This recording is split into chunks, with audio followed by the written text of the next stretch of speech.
آپ رکھے رہے مسجد میں، ہم آ کر ڈنڈوت کر لیں گے، رکوع سجود کر لیں گے، یا فلاں بت رکھا رہے مسجد میں، یہاں آئیں گے اسے سجدہ کر لیں گے. یہ تھی سب سے بڑی بغاوت تاریخ انسانی کی خدا کے خلاف، جس کا نام سیکولرزم اور ہیومن ساورنٹی، پاپولر ساورنٹی کی بنیاد پر جمہوریت. عہد حاضر کا سب سے بڑا شرک، سب سے بڑا شرک، سب سے بڑا شرک عوامی حاکمیت کا تصور ہے. حاکم اللہ کے سوا کوئی نہیں، ان الحکم الا للہ. ظاہر بات ہے فرعون نے اگر دعویٰ کیا تھا میں تمہارا خدا ہوں، انا ربکم الاعلی، تو کیا اس کا مطلب یہ تھا کائنات میں نے پیدا کی ہے، تمہیں میں نے پیدا کیا؟ ذرا سوچیے. کیا وہ بزرگ موجود نہیں ہوں گے جنہوں نے اسے دیکھا ہو کہ آج اس کی ولادت ہوئی تھی، کل اس کی کوئی اور سیری بنی ہوئی تھی؟ یہ کیسے دعویٰ کیا تھا؟ میرا حکم چلے گا، میں نہیں جانتا. الیس لی ملک مصر، مصر کی حکومت میری ہے کہ نہیں؟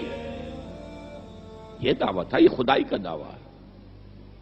کسی زمانے میں وہ فرد ہوتے تھے، نمرود ہوتے تھے، نماردہ، فراعنہ.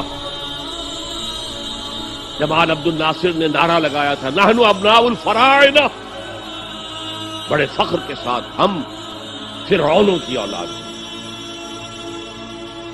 اور صدام نے لگایا تھا نعرہ نحن ابناء النماردہ، ہم نمرودوں کی اولاد ہیں. عراق کے بادشاہوں کا لقب نمرود تھا اور مصر کے بادشاہ فراعنہ تھے، فرعون تھے.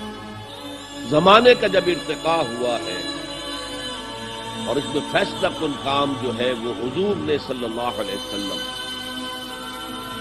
جب حضور کی حیات طیبہ کے بعد خلافت انفرادی سے اجتماعی ہو گئی.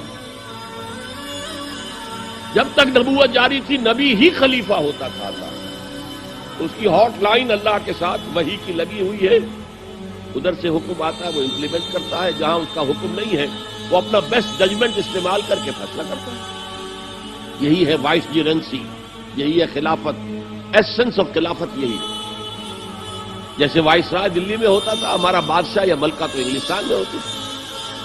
اب جو ہز میجسٹیز گورنمنٹ یا ہر میجسٹیز گورنمنٹ سے حکم آیا، وائس رائے اس میں کوئی تغیر و تبدل نہیں کر سکتا. He has to implement it as such. جہاں کوئی حکم نہیں ہے تو وہ مقام پر بیٹھا ہے، آن دی اسپاٹ ہے، حالات کو دیکھے اور جو مملکت اور کنگڈم کی مصلحت میں سب سے بہتر نظر آئے وہ فیصلہ کر دیں. لیکن حضور پر نبوت ختم تو خلافت کلیکٹیو ہو گئی، خلافت المسلمین. اگرچہ شروع میں امیر المومنین کہا جاتا تھا، کچھ عرصے کے بعد خلیفت المسلمین یہ اصطلاح جو ہے وہ عام ہوئی. اسی طرح انفرادی ملوکیت کی بجائے اجتماعی ملوکیت کا تصور جو ہے شیطان نے پٹی پڑھائی. ابلیس کی مجلس شورا جو اقبال کی بڑی ہی یوں سمجھیے کہ اہم ترین نظموں میں سے امت مسلمہ کے نام پیغام پر مشتمل وہ نظم جو ہے، اور وہ ان کے آخری ایام کی ہے اور وہ ان کی زندگی میں چھپی بھی نہیں تھی. ارمغان حجاز ان کے انتقال کے بعد چھپی. ابلیس نے مجلس شورا بلائی. ایک مجلس شورا کے جو رکن نے کہا کہ دیکھو جمہوریت کا دور آ گیا ہے، اب ہماری ابلیسیت کو تو بڑا خطرہ ہے، ابلیسی نظام تو ختم ہو جائے گا. جمہوریت توڑ دی بندوں نے آقاؤں کے خیموں کی تناب. یہ تو عوام نے جو ہے اپنے آقا بیرنز اور لارڈز اور بادشاہوں کے خیموں کی تنابیں توڑ دی، گرا دیے خیمے. یہ تو انقلاب آ رہا ہے. میرے آقا وہ جہاں زیر و زبر ہونے کو ہے، جس جہاں کا ہے فقط تیری سیاست پر مدار. ابلیس کیا کہتا ہے بڑے ٹھنڈے انداز میں، ہم نے خود شاہی کو پہنایا ہے جمہوری لباس. جب ذرا آدم ہوا ہے خود شناس و خود نگر. آج آدمی میں ایک سیلف امپورٹنس پیدا ہو چکی ہے. یہ بادشاہ کون ہوتے ہیں جو ہمارے سروں پر مسلط ہے، محلوں میں رہتے ہیں، عیش کرتے ہیں، جو خون پسینہ جو ہے وہ کسان کر رہا ہے. ابھی انڈسٹریل ریولوشن تو نہیں ہوا تھا، وہ ساری بات جو تھی وہ زرعی معیشت تھی. خون پسینہ وہ کرتا ہے، فصل میں سے لائنز شیئر آ کر بیرن اور لارڈ وہ لے گیا اور اس میں سے ایک حصہ اس نے بادشاہ کو پہنچایا، ایک اپنے پاس رکھا. ظالمانہ نظام ہے. تو ہم نے دیکھا کہ انسانوں میں کوئی شعور پیدا ہو گیا، خود شعوری.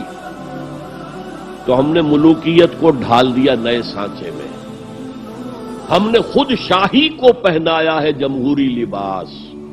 وہ گندگی جو فرعون کے سر پر ٹنوں کے حساب سے رکھی ہوئی تھی، ہم نے کہا تولا تولا سب میں تقسیم کر دو، ایک ایک ووٹ سب کے ہاتھ میں دے دو اور کہہ دو تم حاکم ہو.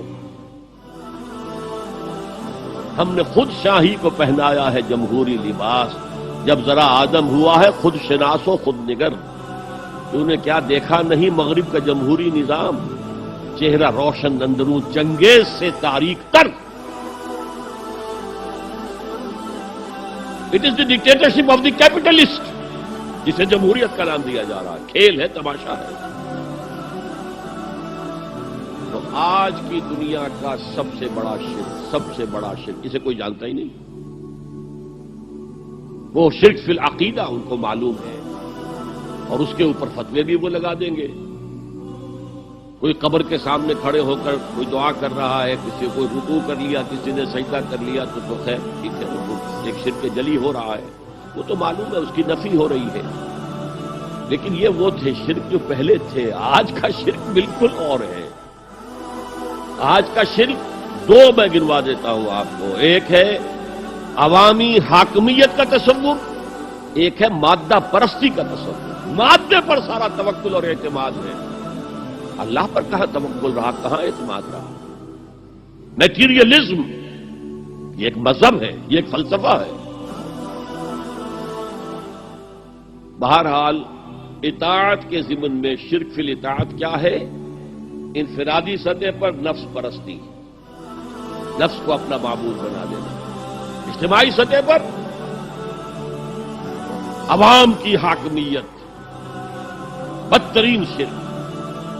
آج کی دنیا اجتماعیت کے میدان میں اگرچہ اب زمانہ بدل رہا ہے، لیکن تقریباً ایک صدی سے نیشن سٹیٹس، وطن کی بنیاد پر قومیت، وطن محبوب ترین شے، جو شے میرے وطن کے لیے صحیح ہے وہ میں کروں گا، چاہے وہ غلط ہو، وہ حرام ہو، اللہ کے قانون کے خلاف ہو، لیکن میرے وطن کے لیے ہوگا. وطن زندہ باد. یہ وطن پرستی ہے. اس وطن پرستی کے مذہب کی ایک نماز بھی ہے. ترانہ ہو رہا ہے تو کھڑے ہو جاؤ. قنوت، کھڑے ہو جانا عبادت کا حصہ ہے. اس کا جھنڈا سلامی دو. یہ وطن کے معبود کے ریچولز ہیں. مذہب وطنیت بردار بن کر جب اقبال کھڑا ہوا تو اس نے ایک تو کیپٹلزم پر نفی کی اور اشتراکیت کی نفی کی، مغربی تہذیب کی دجیاں بکھیری. دیار مغرب کے رہنے والوں، خدا کی بستی دکان نہیں ہے. کھرا جسے تم سمجھ رہے ہو وہ اب ذرے کا معیار ہوگا. تمہاری تہذیب اپنے خنجر سے آپ ہی خودکشی کرے گی. جو شاخ نازک پہ آشیانہ بنے گا ناپائیدار. یہ ولولہ، یہ غلغلہ، یہ تن تنا، یہ حوصلہ مغرب سے آنکھوں میں آنکھیں ڈال کر، حالانکہ اس وقت مغرب جو ہے ہم کہاں تھے وہ کہاں تھے، زمین و آسمان کا فرق تھا.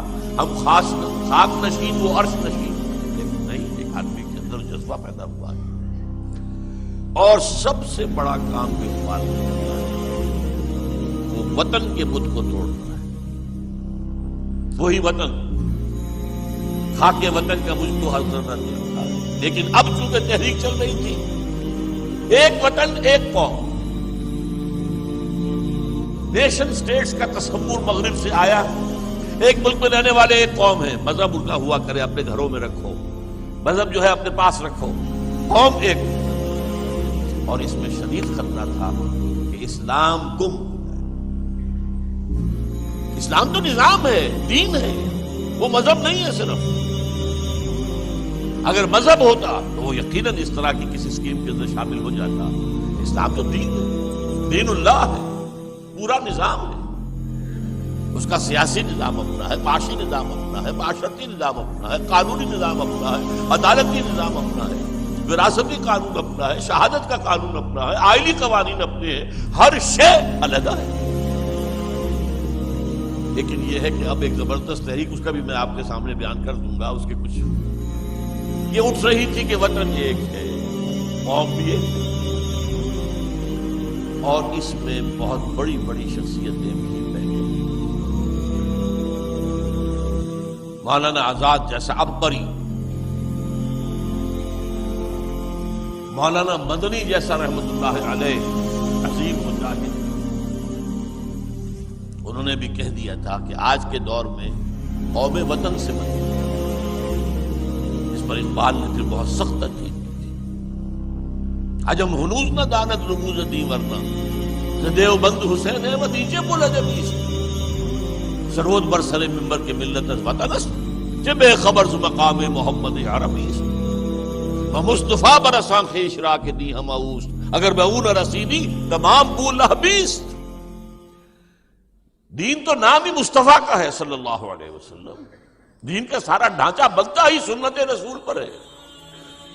قرآن کہتا ہے نماز پڑھو نماز پڑھو نماز پڑھو، کیسے پڑھو یہ قرآن نہیں بتاتا، 5 نمازیں قرآن نہیں بتاتا، 4 رکعتیں 2 رکعتیں 3 رکعتیں یہ قرآن نہیں بتاتا۔